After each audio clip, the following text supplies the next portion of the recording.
قرآن مجید کی سب سے خوبصورت کہانی جسے اللہ نے احسن القصص کہا ہے، یہ حضرت یوسف علیہ السلام کا سفر ہے، ایک ایسی داستان جو ہمیں سکھاتی ہے کہ جب کوئی صبر و یقین کا دامن تھام لیتا ہے تو اللہ کی مدد کیسے آتی ہے۔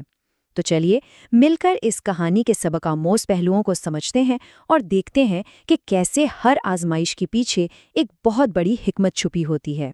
ہر بڑے سفر کا آغاز آپ جانتے ہیں ایک اشارے سے ہوتا ہے۔ حضرت یوسف علیہ السلام کے لیے وہ اشارہ ایک خواب تھا، لیکن یہ صرف ایک عام خواب نہیں تھا، یہ تو اللہ کی طرف سے ایک وعدہ تھا، ایک الہام جو ان کی پوری زندگی کا رخ بدلنے والا تھا۔ یہ اس بات کی نشانی تھی کہ اللہ نے ان کے لیے کچھ بہت خاص، بہت بڑا پلان تیار کر رکھا ہے۔ تو اس کہانی کا جو پہلا چیپٹر ہے وہ اسی خواب سے شروع ہوتا ہے۔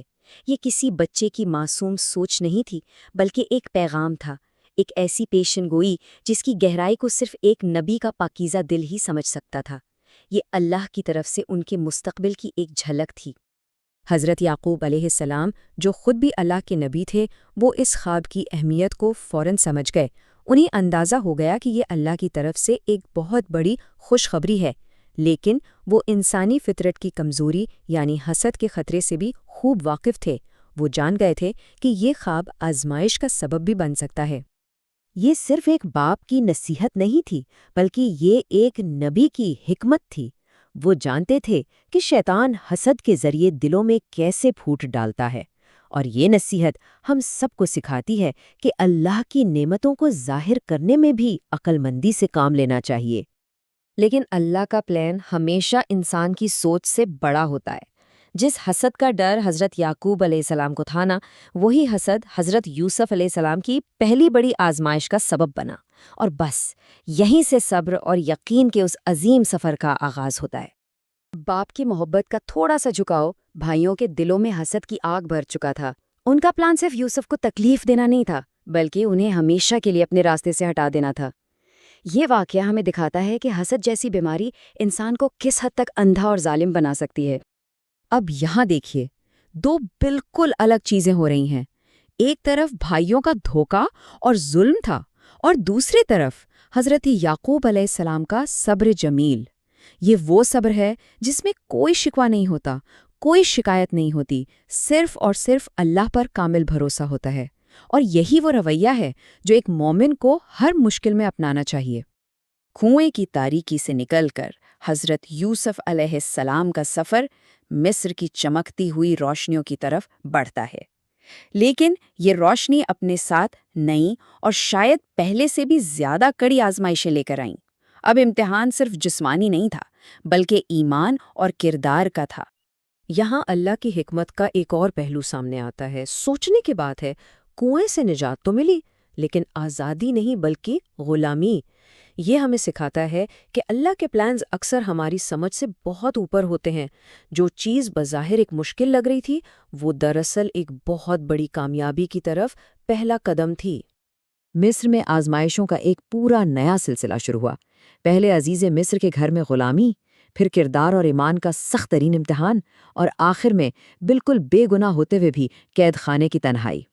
لیکن ہر آزمائش ان کے صبر کو اور بھی مضبوط اور اللہ پر ان کے یقین کو اور بھی پختہ کر رہی تھی۔ اور اب کہانی کا رخ بدلتا ہے۔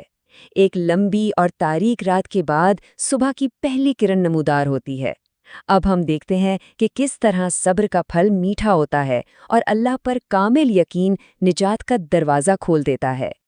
مصر کا بادشاہ ایک عجیب و غریب خواب سے سخت پریشان ہے۔ اس کے جتنے بھی عقل مند عالم ہیں، سب اس کی تعبیر بتانے سے قاصر ہیں۔ پورے ملک کا مستقبل داؤ پر لگا ہوا ہے، اور ہر کوئی پوچھ رہا ہے کہ آخر اس مشکل کا حل کہاں سے آئے گا؟ اور جواب وہ شاہی محل سے نہیں بلکہ قید خانے کی تاریکی سے آتا ہے۔ اللہ نے حضرت یوسف علیہ السلام کو جو حکمت اور علم عطا کیا تھا، وہ اب صرف ایک قیدی کی نجات کا ذریعہ نہیں بلکہ پوری قوم کی بقا کا ذریعہ بننے والا تھا۔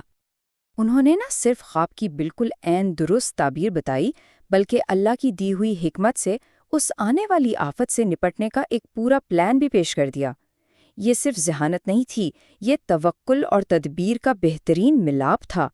اسی چیز نے بادشاہ کو قائل کر دیا کہ یہ شخص کوئی عام انسان نہیں۔ اب ہم کہانی کے اس موڑ پر آ گئے ہیں جہاں دل تھام کے بیٹھنا پڑتا ہے۔ سالوں بعد حضرت یوسف علیہ السلام کا سامنا انہی بھائیوں سے ہوتا ہے جنہوں نے انہیں موت کے منہ میں دھکیل دیا تھا۔ وقت کا پہیہ گھوم چکا تھا۔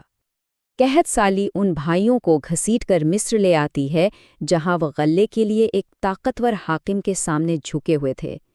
وہ بے خبر تھے کہ یہ وہی بھائی ہیں جسے انہوں نے بے رحمی سے کنویں میں پھینک دیا تھا۔ آج ساری طاقت، سارا اختیار یوسف کے ہاتھ میں تھا اور ان کے بھائی بے بس اور لاچار تھے۔ جب حقیقت کھلتی ہے تو بھائی شرمندگی اور پچھتاوے کی گہرائیوں میں ڈوب جاتے ہیں۔ انہیں احساس ہوتا ہے کہ ان کا حسد انہیں کتنے بڑے گناہ کی طرف لے گیا تھا۔ اب ان کے پاس معافی مانگنے کے سوا کوئی چارہ نہیں تھا۔ اس لمحے حضرت یوسف علیہ السلام نے وہ تاریخی جملہ کہا جو رہتی دنیا تک معاف کرنے کی سب سے بڑی مثال رہے گا۔ آج تم پر کوئی ملامت نہیں، یہ انتقام پر رحم کی اور نفرت پر محبت کی فتح تھی۔ یہ اس بات کا ثبوت ہے کہ ایک مومن کا دل کتنا وسیع ہوتا ہے۔ اور اب یہ عظیم سفر اپنی منزل کو پہنچتا ہے، جہاں کہانی کا ہر بکھرا ہوا دھاگا جڑ کر ایک خوبصورت تصویر مکمل کرتا ہے، وہی تصویر جو برسوں پہلے ایک خواب میں دکھائی گئی تھی۔ پورا خاندان مصر میں اکٹھا ہوتا ہے اور پھر وہ لمحہ آتا ہے جس کا وعدہ اللہ نے کیا تھا۔ والدین اور 11 بھائی سب احتراماً ان کے سامنے جھک جاتے ہیں۔ یہ برسوں کے صبر، آنسوؤں اور دعاؤں کا وہ خوبصورت ثمر تھا جسے دیکھ کر روح خوش ہو جاتی ہے۔ اور اس کامیابی کا سہرا حضرت یوسف علیہ السلام اپنی ذات کو نہیں بلکہ اللہ کو دیتے ہیں۔ وہ کہتے ہیں یہ میرے اس خواب کی تعبیر ہے جسے میرے رب نے سچ کر دکھایا۔ یہ اس بات کا اقرار ہے کہ اللہ اپنے وعدے کو ہمیشہ ہمیشہ پورا کرتا ہے، چاہے اس میں کتنا ہی وقت کیوں نہ لگ جائے۔ تو اس لازوال کہانی سے ہمیں کیا سبق ملتا ہے؟ یہ ہمیں سکھاتی ہے کہ حسد تباہی کا راستہ ہے، جبکہ صبر کامیابی کی کنجی ہے۔ یہ ہمیں یاد دلاتی ہے کہ اللہ پر بھروسہ کبھی ضائع نہیں جاتا، اور یہ کہ اصل طاقت بدلہ لینے میں نہیں بلکہ معاف کر دینے میں ہے۔ تو آخر میں سوال یہ پیدا ہوتا ہے کہ جب ہماری زندگی کے پلانز ٹوٹتے بکھرتے نظر آئیں تو ہم اللہ کے بہتر پلان پر اپنا یقین کیسے مضبوط رکھیں؟ حضرت یوسف علیہ السلام کا سفر ہمیں امید دلاتا ہے کہ ہر مشکل کے پیچھے اللہ کی کوئی نہ کوئی حکمت ضرور پوشیدہ ہوتی ہے، اور ہر تاریک رات کے بعد ایک روشن صبح ضرور آتی ہے۔